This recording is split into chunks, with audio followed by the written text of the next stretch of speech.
احمق لوگ کہیں گے کہ مسلمان جس قبلے پر پہلے سے چلے آتے تھے اب اس سے کیوں منہ پھیر بیٹھے؟ تم کہہ دو کہ مشرق اور مغرب سب اللہ ہی کا ہے،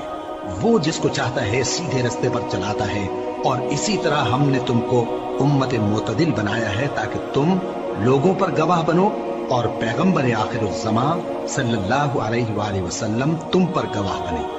اور جس قبلے پر تم پہلے تھے اس کو ہم نے اس لیے مقرر کیا تھا کہ معلوم کریں کہ کون ہمارے پیغمبر کا تابع رہتا ہے اور کون الٹے پاؤں پھر جاتا ہے۔ اور یہ بات یعنی تحویل قبلہ لوگوں کو گراں معلوم ہوئی، مگر جن کو اللہ نے ہدایت بخشی ہے وہ اسے گراں نہیں سمجھتے، اور اللہ ایسا نہیں کہ تمہارے ایمان کو یوں ہی ضائع کر دے۔ اللہ تو لوگوں پر بڑا مہربان ہے، صاحب رحمت ہے۔ اے پیغمبر صلی اللہ علیہ وآلہ وسلم، ہم تمہارا آسمان کی طرف منہ اٹھانا دیکھ رہے ہیں، سو ہم تم کو اسی قبلے کی طرف جس کو تم پسند کرتے ہو منہ کرنے کا حکم دیں گے۔ تو اپنا منہ مسجد حرام یعنی خانہ کعبہ کی طرف پھیر لو، اور تم لوگ جہاں ہوا کرو نماز پڑھنے کے وقت اسی مسجد کی طرف منہ کر لیا کرو۔ اور جن لوگوں کو کتاب دی گئی ہے وہ خوب جانتے ہیں کہ یہ نیا قبلہ ان کے پروردگار کی طرف سے حق ہے، اور جو کام یہ لوگ کرتے ہیں اللہ ان سے بے خبر نہیں۔ اور اگر تم ان اہل کتاب کے پاس تمام نشانیاں بھی لے کر آؤ تو بھی یہ تمہارے قبلے کی پیروی نہ کریں، اور تم بھی ان کے قبلے کی پیروی کرنے والے نہیں ہو، اور ان میں سے بھی بعض کے قبلے کے پیرو نہیں۔ اور اگر تم باوجود اس کے کہ تمہارے پاس علم یعنی اللہ کا حکم آ چکا ہے ان کی خواہشوں کے پیچھے چلو گے تو ظالموں میں ہو جاؤ گے۔ جن لوگوں کو ہم نے کتاب دی ہے وہ ان پیغمبر آخر الزمان صلی اللہ علیہ وآلہ وسلم کو اس طرح پہچانتے ہیں جس طرح اپنے بیٹوں کو پہچانا کرتے ہیں، مگر ایک فریق ان میں سے سچی بات کو جان بوجھ کر چھپا رہا ہے۔ اے پیغمبر صلی اللہ علیہ وآلہ وسلم، یہ نیا قبلہ تمہارے پروردگار کی طرف سے حق ہے، تو تم ہرگز شک کرنے والوں میں نہ ہونا، اور ہر ایک شخص کے لیے ایک سمت مقرر ہے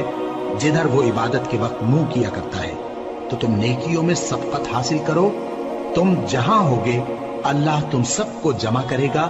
بے شک اللہ ہر چیز پر قادر ہے۔ اور تم جہاں سے نکلو نماز میں اپنا منہ مسجد حرام کی طرف کر لیا کرو،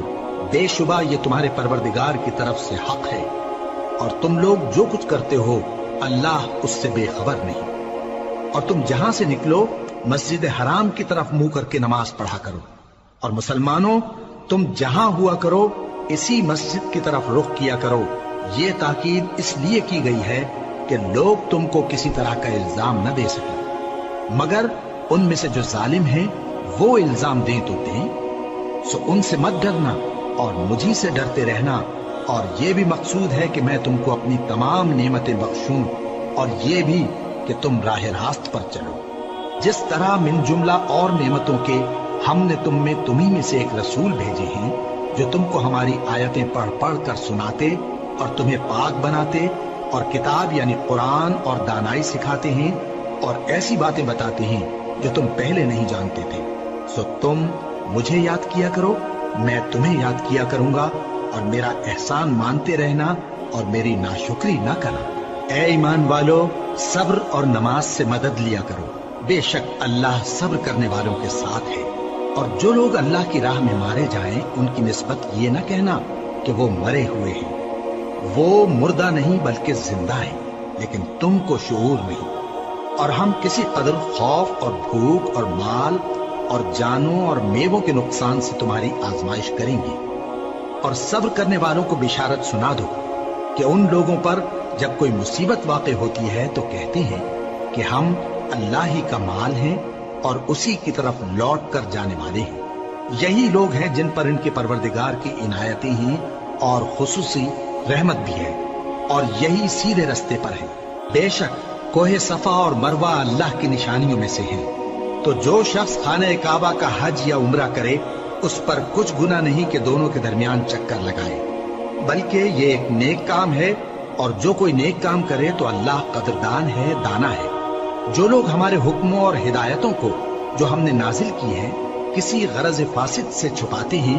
باوجود کہ ہم نے ان کو لوگوں کے سمجھانے کے لیے اپنی کتاب میں کھول کھول کر بیان کر دیا۔